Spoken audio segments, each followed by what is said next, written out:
सुंदरता के गुरूर में चूर शहजादी बानो अपने माँ बाप की इकलौती संतान थी। जब वो सवारी के लिए निकलती तो लोग अपने घरों में दुबक जाते, दरवाजे खिड़कियाँ बंद कर लेते, दुकानदार अपनी दुकानों के पर्दे गिरा देते, राहगीर अपनी राह से हटकर गली कूचों में चले जाते। अगर गलती से कोई राह में रह जाता तो उनके लिए जहाँ है वहीं औंधे मुंह लौटने का सख्त शाही फरमान था। जो बादशाह के इस शाही फरमान के खिलाफ जाता उनकी आंखों में तपते गर्म सरिये डालने का रूह कपा देने वाला कानून था। एक दिन शहजादी बानो की सवारी उसके ढेरों अंगरक्षकों सहित बाजार से गुजर रही थी। तभी बाजार के दूसरे रास्ते से एक बूढ़े राहगीर ने प्रवेश किया। तेजी से आगे बढ़ते शहजादी के काफिले को जब बूढ़े राहगीर ने अपनी तरफ आते देखा तो उसके पास इतना समय भी नहीं था कि वो भागकर कहीं छुप जाए। वो एक गरीब बूढ़ा मछुआरा था जिसके सिर पर मछलियों से भरी टोकरी थी। टोकरी को फेंककर औंधे मुंह जमीन पर लेटता तो उसकी सारी मछलियां मर जाती। काफिला उसके पास आ पहुंचा। शहजादी के सिपाहियों ने उसे गिरफ्तार कर लिया। घमंडी शहजादी ने उसको देख अपने सिपाहियों को आदेश दिया इस दुस्साहसी को कैद कर लिया जाए और शाही फरमान के अनुसार 2 दिन बाद इसकी मलिन आंखों में तपता गरम सरिया डाला जाए। इतना सुनकर बूढ़ा मछुआरा थर थर कांपने लगा और बोला, ए शहजादी, ए मल्लिका, मुझ गरीब मछुआरे की उम्र का लिहाज करते हुए मुझे रहम की बख्शीश दो। पर शहजादी बानो पर बूढ़े मछुआरे की बातों का कोई असर नहीं हुआ। उसने कहा, इस कमबख्त की आंखें फोड़ दो। इतना कहकर वो अपने काफिले के साथ आगे बढ़ गई। बूढ़ा मछुआरा कांपता हुआ माफी की भीख मांगता रह गया। डर के मारे उसके हाथ पैर कांप रहे थे जिससे उसकी मछलियां बिखर गईं। बहते नेत्रों के साथ वो मछलियां उठाने लगा तो शहजादी के सैनिकों ने धमकाते हुए कहा, क्या कर रहा है बदतमीज बूढ़े, तूने रास्ते को खराब कर दिया। तेरे पास इन सब के लिए समय नहीं है। इतने में एक नवयुवक आया और बूढ़े की मछलियां इकट्ठी कर उसके टोकरे में डाल दी। सिपाहियों ने गुस्से में नवयुवक से कहा, चल यहाँ से, अपना रास्ता नाप। नवयुवक लड़का मन ही मन शहजादी को सबक सिखाने का निश्चय कर वहाँ से चला गया। शहजादी का खोखला गुरूर तोड़ने की ठान चुका नवयुवक जब खोजबीन करने और अंदर घुसने का रास्ता देखने शहजादी के महल के पास पहुंचा तो उसने देखा वहाँ बहुत कड़ा पहरा था। कदम कदम पर शहजादी के सिपाही उसके महल की पहरेदारी कर रहे थे। अच्छी तरह से ताक झांक कर वो सही मौके के इंतजार में वापस लौट गया। शहजादी अपने महल के चारों ओर इतना सख्त पहरा रखती थी। रात को जब वो सोती तो उसके कमरे में भी उसके खास पहरेदार पलंग के चारों ओर खड़े होकर उसकी निगरानी करते। फिर एक दिन शहजादी के दिल में पता नहीं क्या आया कि वो अकेली सोने को तैयार हो गई। इसी मौके की तलाश में नवयुवक बहुत दिनों से था। आधी रात को वो महल के सभी पहरेदारों को चकमा देते हुए शहजादी के कमरे में दाखिल हुआ। देखा शहजादी पूरे इत्मीनान से सो रही थी। पूरे कमरे में एक से बढ़कर एक शाही चीजें रखी हुई थी। तभी उसकी नजर वहाँ रखे लाल पत्थर पर गई जिसकी चमक से पूरे कमरे में रोशनी फैली हुई थी। उसने चुपचाप वो हीरा उठाया और जिस रास्ते आया था उसी रास्ते महल से चला गया। शहजादी की नींद खुली और कमरे में अंधेरा देखा तो वो घबरा गई। घबरा कर शहजादी बिस्तर से उठ खड़ी हुई और हाथों से टटोलते हुए घंटे से बंधी जंजीर तक पहुंची और जंजीर खींच दी। घंटे की जोर जोर की आवाज सुनकर शहजादी के नौकर चाकर उसकी बांदियां तुरंत उसके पास पहुंची। उधर बादशाह और मल्लिका भी घंटे की आवाज सुनकर उठ गए। मल्लिका ने बादशाह से कहा, हाय क्या हो गया मेरी बच्ची को, जल्दी से उसके पास चलो। बादशाह और मल्लिका जब शहजादी बानो के कमरे में पहुंचे तो उन्होंने देखा शहजादी के पास नौकर खड़े हुए कह रहे थे, मल्लिका, हमने किसी को यहाँ से बाहर निकलते नहीं देखा। बादशाह के पूछने पर शहजादी ने बताया कि अब्बा जान, कमरे में रखे हीरा लाल को कोई चुरा ले गया। बादशाह ने तुरंत सैनिकों को आदेश दिया कि जल्दी जाओ और देखो चोर अभी यही होगा। पर नवयुवक तो कब का वहाँ से जा चुका था। सुबह होते ही बादशाह ने पूरी सल्तनत में घोषणा करवा दी कि जो भी शहजादी के चोरी हुए हीरा लाल को वापस लेकर आएगा या आएगी उसे मुंह मांगा इनाम दिया जाएगा। नवयुवक को जब बादशाह की घोषणा का पता चला तो वो मन ही मन खुश हुआ। वो अब अपने अगले कदम के लिए तैयार था।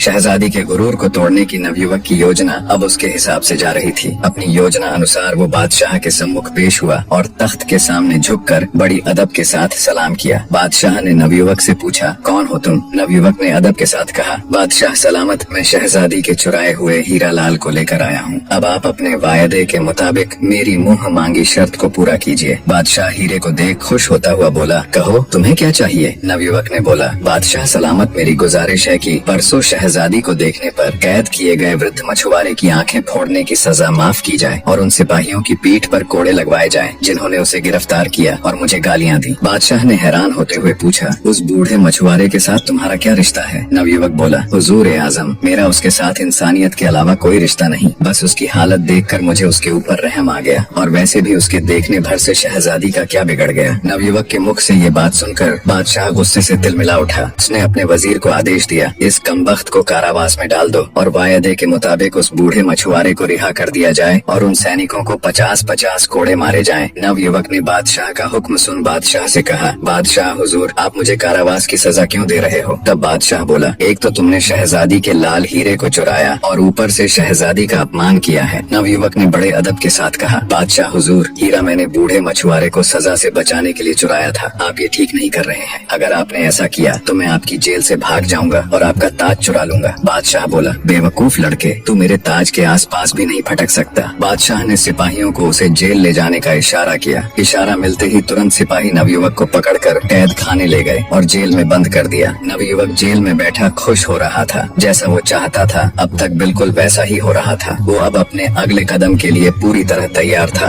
बादशाह शहजादी के पास गया और हीरा लाल देते हुए उसे सारी दास्तान सुनाई। शहजादी ने कहा, अब्बा जान, उस दुस्साहसी की इतनी मजाल कि उसने मेरे कमरे से हीरा लाल चुराया और अब आपका ताज चुराने की फिराक में है। उस दुष्ट व्यक्ति को बीच चौराहे पर खड़ा करके उसके दोनों हाथों को कटवा दीजिए ताकि फिर कभी कोई ऐसी जरूरत करने की सोचे तक नहीं। बादशाह ने शहजादी से कहा, बेटी तुम चिंता मत करो, जैसा तुम कहती हो उसके साथ वैसा ही किया जाएगा। बादशाह ने पूरे राज्य में घोषणा करवा दी कि कल सुबह राज्य का हर व्यक्ति शहर के चौराहे पर आ जाए। बीच चौराहे पर शहजादी के महल में चोरी करने वाले दुष्ट नौजवान व्यक्ति को खड़ा कर उसके दोनों हाथ काटे जाएंगे। बादशाह का वजीर जब कैद खाने जाकर नवयुवक को ये खबर देता है तो नवयुवक जोर जोर से हंसने लग जाता है और कहता है, तुम सब पागल हो गए हो, सुबह तक यहाँ कौन रुकेगा? मैं तो आज रात ही बादशाह का ताज लेकर यहाँ से फुर्र हो जाऊंगा। वजीर ने कैद खाने के दरोगा को हुक्म देते हुए कहा कि आज रात कैद खाने के चारों ओर सख्त पहरा लगवा दीजिए। सुबह हुई तो बादशाह ने वजीर को हुक्म दिया, जाओ जल्दी लेकर आओ, उस कमबख्त को उसके हाथ कटते देखने के लिए मैं स्वयं भी बेताब हूँ। वजीर जी हुजूर कहकर तुरंत कारावास की ओर चल दिया। उसने कारावास के दरोगा को कहा, उस नवयुवक को लेकर आओ। दरोगा जब जेल के अंदर जाकर देखता है तो उसे वहाँ सिर्फ हथकड़ियाँ पड़ी हुई मिलती हैं। ये देखकर दरोगा के पैरों नीचे से जमीन खिसक जाती है। वो भागकर वजीर के पास जाता है और बताता है कि हुजूर साहब, वहाँ तो सिवाय हथकड़ियों के कुछ नहीं है, लड़का जेल से भाग चुका है। वजीर बोला, बादशाह सलामत, अब तुम्हें नहीं बख्शेंगे। दरोगा बोला, हुजूर साहब, पता नहीं उस लड़के ने कैसे किया, क्योंकि आज रात तो मैं खुद उसकी निगरानी कर रहा था और थोड़ी थोड़ी देर में जाकर उसको चेक कर रहा था। वजीर बोला, मुझे कुछ नहीं पता, तुम बादशाह सलामत के पास चलो। दरोगा को लेकर वजीर बादशाह के पास पहुंचा और सारा माजरा बताया तो बादशाह का मुंह पीला पड़ गया, जैसे एकदम उसके शरीर से उसके प्राण निकल गए हो। वो आनंद आनंद में अपने शयन कक्ष की ओर दौड़ा। देखा तो उसका मुकुट भी गायब था। बादशाह को काटो तो खून नहीं।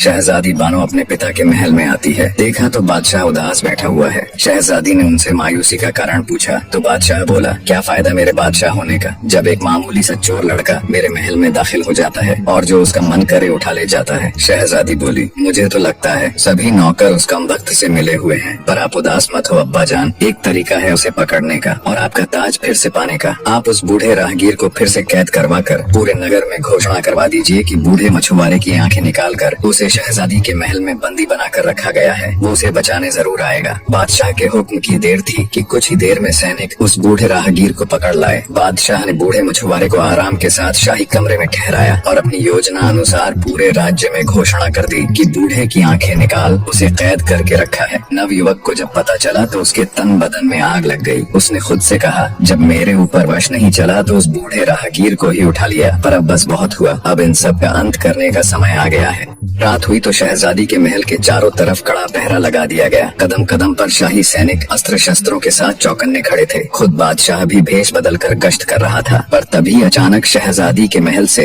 हृदय चीर देने वाली चीख सुनाई दी। बादशाह आनंद फानन में भागा भागा शहजादी के कमरे में दाखिल हुआ। देखा तो शहजादी जमीन पर पड़ी हुई है और उसका पूरा शरीर नीला पड़ गया है। तुरंत शाही वैद्य को बुलाया गया। जब वैद्य ने राजकुमारी को चेक किया तो उसके होश उड़ गए। कांपती आवाज में बादशाह से कहा, माफ करे हुजूर, शहजादी अब इस दुनिया में नहीं है, किसी जहरीले सांप के काटने से वो मर चुकी है। बादशाह के ऊपर तो जैसे मुसीबतों का पहाड़ टूट पड़ा। वो दहाड़े मार मार कर रोने लगा, बेटी तुम मुझे छोड़ के नहीं जा सकती, तुम्हारे बिना मैं भी अपने प्राण त्याग दूंगा। पूरे महल में चीख पुकार मच गई। तभी वजीर की नजर वहाँ रखी एक कुर्सी पर गई जिसके ऊपर बादशाह का शाही ताज रखा हुआ था। वजीर बोला, माफ करना हुजूर, ये सही समय नहीं है, पर ये सब किया धरा उस चोर का ही है। वो ही यहाँ पर किसी जहरीले सांप को छोड़ गया और आपका ताज भी रख गया। शहजादी के मौत के गम में बादशाह पूरी रात रोता है। सुबह हुई तो रस्म अनुसार शहजादी बानो को दफनाया गया। शहजादी के गम में पूरे नगर की आंखें नम थी। हर जगह एक अजीब सा सन्नाटा पसरा हुआ था। शहर की सभी दुकानें बंद थीं। हर कोई शहजादी के लिए दुआ कर रहा था। अगले दिन बादशाह जब शहजादी की समाधि पर फूल चढ़ाने गया तो देखा शहजादी की कब्र खुदी हुई थी। शहजादी का पार्थिव शरीर कब्र से गायब था। ये देख बादशाह को बड़ा भयानक सदमा लगा। अपने होशो हवास खो वो जमीन पर गिर पड़ा। वजीरों ने जब उस पर ठंडे पानी से छिड़का किया तो उसे होश आया, पर बादशाह अब भी अपने हवास में न था। वो सबकी तरफ ऐसे देख रहा था जैसे वो किसी को जानता ही न हो। 4 दिन के इलाज के बाद उसका होश ठिकाने आया। बादशाह को इतना गम शहजादी की मौत का भी न था जितना उसकी मैयत गायब होने का था। उसने दूसरे राज्यों से स्पेशल जासूसों की पूरी टुकड़ी बुला ली और शहजादी की मैयत का पता लगाने को कहा। शहर के चप्पे चप्पे में अब जासूस फैल चुके थे, पर उन्हें क्या पता था शहजादी का चोर तो कब का मुल्क से बाहर जा चुका था।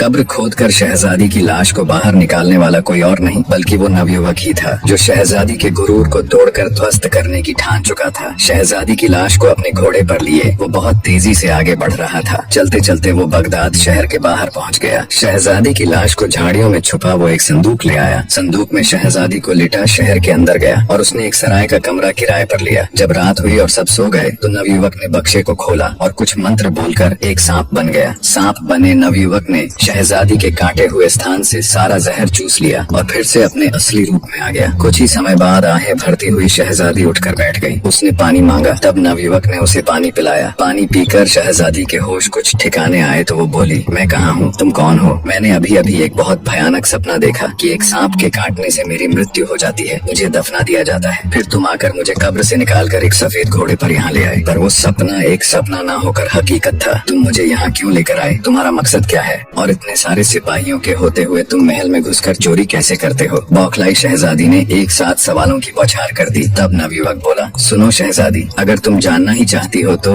मेरा नाम बिन मुस्तफा है। मेरे अब्बा जान बहुत बड़े जादूगर थे जिन्होंने मुझे अपनी विद्या से सांप का रूप बदलने की विधि सिखाई है। मैं तुम्हारे महल में सांप के रूप में अंदर जाता था। जिस सांप के काटने से तुम्हारी मृत्यु हुई थी वो भी कोई और नहीं बल्कि मैं ही था। मैं जानता था सांप के काटे हुए मनुष्य का अगर 3 दिन के अंदर जहर चूस कर निकाल दिया जाए तो वो फिर से जिंदा हो जाता है। ये सब मैंने तुम्हें सबक सिखाने और तुम्हारे खोखले गुरूर को तोड़ने के लिए किया और अब तुम सदा के लिए मेरी दासी बनकर मेरे साथ रहोगी। यही तुम्हारी सजा है। शहजादी सब कुछ सुन एकदम सन रह गई। उसे कुछ बोलते न सूझा। कुछ देर चुप्पी के बाद शहजादी ने माफी मांगते हुए कहा, मैंने ताकत के गुरूर में चूर पता नहीं कितने ही लोगों का अनिष्ट किया है, मुझे माफ कर दो। पर नवयुवक के ऊपर शहजादी की पश्चाताप भरी बातों का कोई असर नहीं हुआ।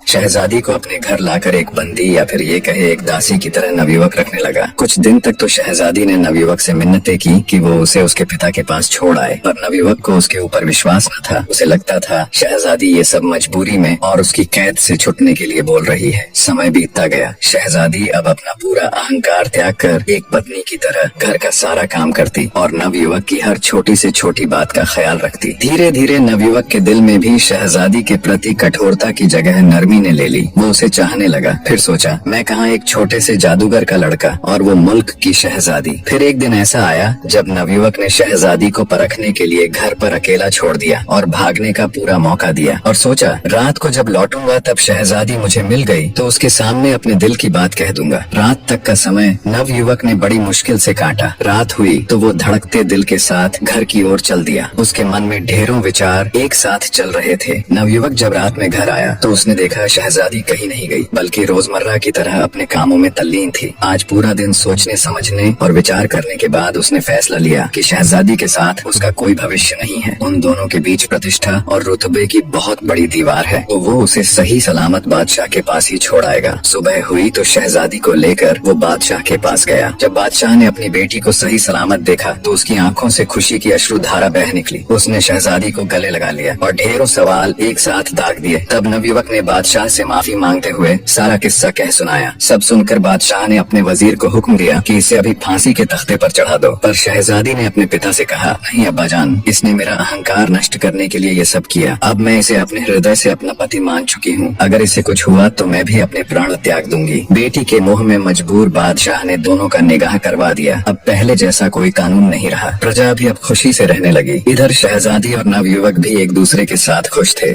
निष्कर्ष, सच्ची शक्ति और महानता केवल बाहरी ताकत, राज्य या सामर्थ्य में नहीं, बल्कि आत्म साक्षात्कार, विनम्रता और अपने भीतर की अच्छाई को पहचानने में है। शहजादी बानो, जो अपने शक्ति और सौंदर्य के अहंकार में चूर थी, अपनी गलतियों और असलियत को स्वीकारने के बाद खुद को बदलने का प्रयास करती है। नवयुवक, जो पहले केवल प्रतिशोध और सजा के विचार से प्रेरित था, धीरे धीरे अपनी कठोरता और गुस्से से बाहर निकलता है और उसे माफ करके एक नया दृष्टिकोण अपनाता है। यह कहानी यह भी सिखाती है कि सच्ची सजा किसी को शारीरिक रूप से दंडित करने में नहीं है, बल्कि उसे मानसिक और आत्मिक रूप से आत्म सुधार की दिशा में मार्गदर्शन करने में है। नवयुवक का कदम शहजादी को सजा देने की बजाय उसे एक मौका देना यह दिखाता है कि जब किसी व्यक्ति को आत्मग्लानि और पश्चाताप का एहसास होता है तो उसकी सुधार की प्रक्रिया शुरू होती है। इंसानियत की सबसे बड़ी शक्ति सच्चाई को पहचानने, उसे स्वीकार करने और दूसरों के लिए अपना दृष्टिकोण बदलने में है। दोनों पात्रों की यात्रा यह दर्शाती है कि जब हम अपने अंदर की अच्छाई को पहचानते हैं और उसे अपने जीवन में उतारते हैं, तभी हम सचमुच महान बन सकते हैं।